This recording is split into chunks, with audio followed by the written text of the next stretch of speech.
नमस्कार, Keshav school online classes में आपका स्वागत है। आज मैं आपके लिए फिर एक नया वीडियो लेकर आया हूं जिसमें हम पढ़ेंगे शब्द विचार। शब्द विचार का पार्ट 1, 2 और 3 पढ़ लिया था अपन ने, 4 भी पढ़ लिया था। आज मैं आपके लिए पार्ट 5 लेकर आया हूं, अर्थात 5वां भाग इसका लेकर आया हूं, जिसमें हम पढ़ेंगे प्रयोग के आधार पर शब्द के भेद। शब्द के भेद पर किसके आधार पर? प्रयोग के आधार पर। प्रयोग के आधार पर शब्द के दो भेद होते हैं, विकारी और अविकारी। कौन कौन सा? विकारी और अविकारी। विकारी से ही पता चल रहा है कि इसमें मतलब इसमें कौन से शब्द आते हैं और उनमें क्या होता है। विकारी यानी जिसमें विकार आ जाता है, विकारी यानी जिसमें विकार आ जाता है। अविकारी अकार तो नहीं, आकार तो नहीं, विकारी यानी विकार अर्थात जिसमें विकार नहीं आता है उसे अविकारी शब्द कहते हैं। विकारी शब्द वे शब्द परिभाषा है, जैसे मैं एक उदाहरण लिखता हूँ यहाँ पर, सुरेश स्कूल जाता है। सुरेश स्कूल जाता है और सीता स्कूल जाती है। ठीक है, तो देखो सुरेश स्कूल जाता है, सुरेश स्कूल जाता है, तो इसमें क्रिया कौन सी है? पुल्लिंग क्रिया है, तो जाता है।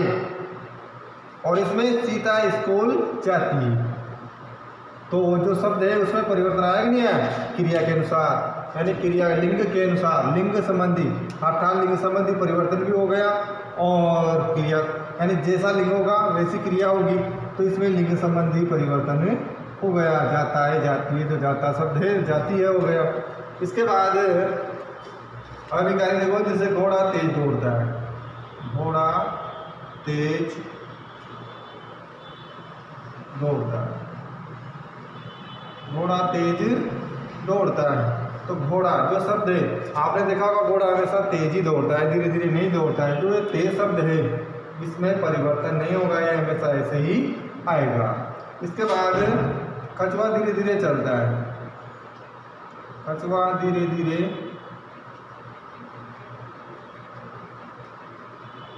चलता है। तो आपने देखा होगा कछुआ जो है वो हमेशा धीरे धीरे ही चलता है। आप कितना भी प्रयास कर लो लेकिन कछुआ हमेशा धीरे धीरे ही चलेगा।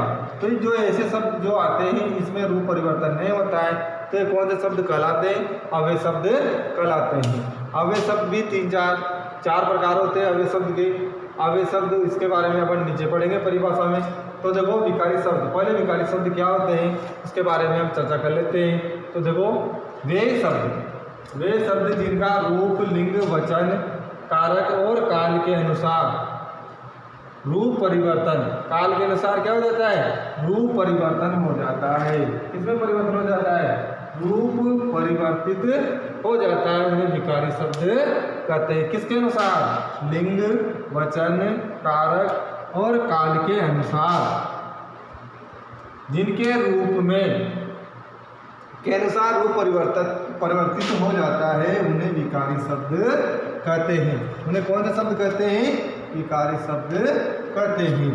विकारी शब्द में कौन कौन से शब्द आते हैं? संज्ञा, इसके बारे में पढ़ेंगे अपन। सर्वनाम, इसके बारे में पढ़ेंगे। विशेषण, इसके बारे में पढ़ेंगे। क्रिया शब्द आते हैं, ये सब किसमें आते हैं?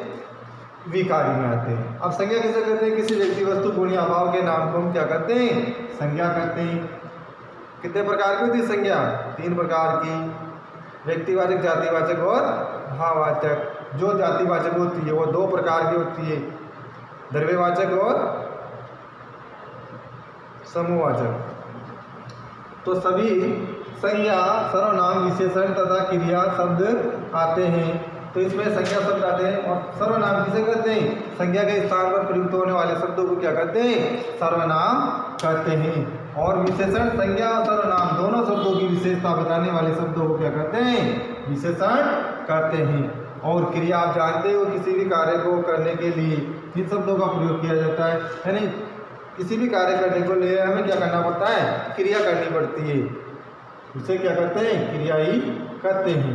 कार्य के करने को है जिन शब्दों के द्वारा किसी कार्य का करना या होना पाया जाता है उसे हम क्रिया कहते हैं।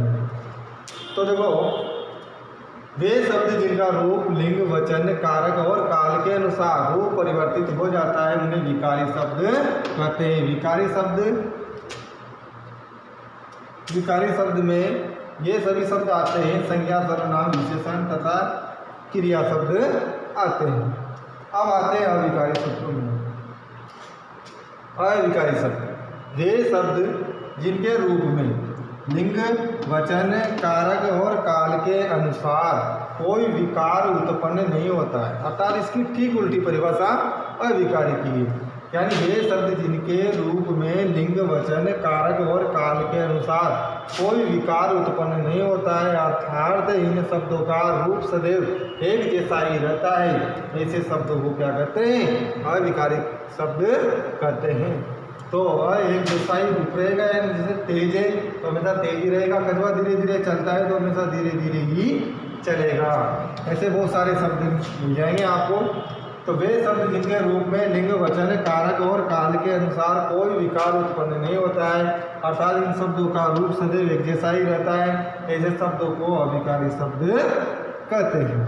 अविकारी शब्द को अव्ययी कहते हैं।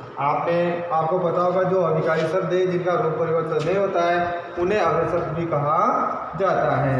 तो अविकारी शब्दों को अव्यय शब्द भी कहा जाता है, जिसमें अविकारी शब्द होते हैं वो कितने प्रकार के होते हैं? 4 प्रकार के। पहला है क्रिया विशेषण, अव्यय भी कहते हैं। तो अव्यय 4 प्रकार के होते हैं। तो क्रिया विशेषण अव्यय, संबंध बोधक अव्यय, समुच्चय बोधक और विस्मयादि बोधक अव्यय।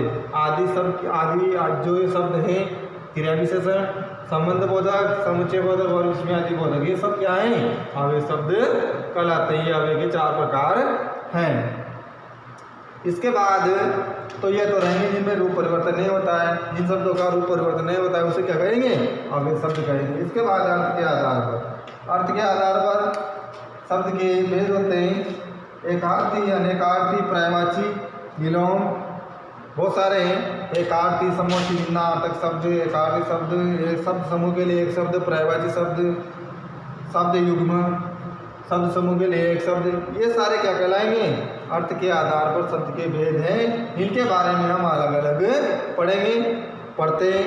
हर साल अपने पढ़ा है। एकार्थी पढ़ते हैं, एक अर्थ प्रकट करने वाले, अनेकार्थी एक शब्द का अनेक अर्थ निकलने वाले, पर्यायवाची एक शब्द, जो पर्यायवाची शब्द होते हैं पर्यायवाची आप जानते ही हो।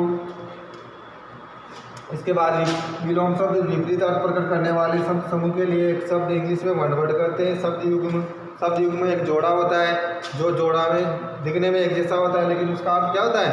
अलग अलग होता है। जैसे अनल और अनिल 2 शब्द हैं। अनल और अनिल ये 2 शब्द हैं, दिखने में एक जैसे दिखते हैं अनल, लेकिन इनका अर्थ अलग अलग है। अनल का अर्थ आग होती है और अनिल जो शब्द है इसका अर्थ हवा होता है, वायु। तो ये सारे जो शब्द हैं ये क्या है? प्रयोग के आधार पर शब्द के भेद हैं। विकारी, अविकारी। विकारी वे शब्द जिनका रूप लिंग वचन कारक और काल के अनुसार रूप परिवर्तन हो जाता है उन्हें विकारी शब्द कहते हैं। विकारी शब्द में सभी संज्ञा सर्वनाम विशेषण तथा क्रिया शब्द आते हैं। अविकारी शब्द वे शब्द जिनके रूप में लिंग वचन कारक और काल के अनुसार कोई विकार उत्पन्न नहीं होता है, अर्थात इन शब्दों का रूप सदैव एक जैसा ही रहता है, ऐसे शब्दों को अविकारी शब्द कहते हैं। अविकारी शब्दों को यह अव्यय भी कहा जाता है, जिसमें क्रिया विशेषण, संबंध बोधक, समुच्चय बोधक तथा विस्मयादि बोधक आदि अव्यय शब्द आते हैं। अर्थ के आधार पर शब्द के अर्थ सार्थक, निर्थक। तो एकार्थी, सार्थक में आएंगे एकार्थी, अनेकार्थी, पर्यायवाची, विलोम शब्द, शब्द समूह के लिए एक शब्द, शब्द युग्म, समुच्चय, भिन्नार्थक शब्द, ऐसे बहुत सारे हैं। तो ठीक है, आज हमने पढ़े प्रयोग के आधार पर और अर्थ के आधार पर शब्दों के भेद। तो ये शब्द विचार का जो चैप्टर था आपका वो खत्म होता है। तो आज के लिए इतना ही। कल मैं आपके लिए एक नया चैप्टर लेकर आऊँगा जिसमें संख्या के बारे में पढ़ेंगे अपन। तो आज के लिए इतना ही, धन्यवाद।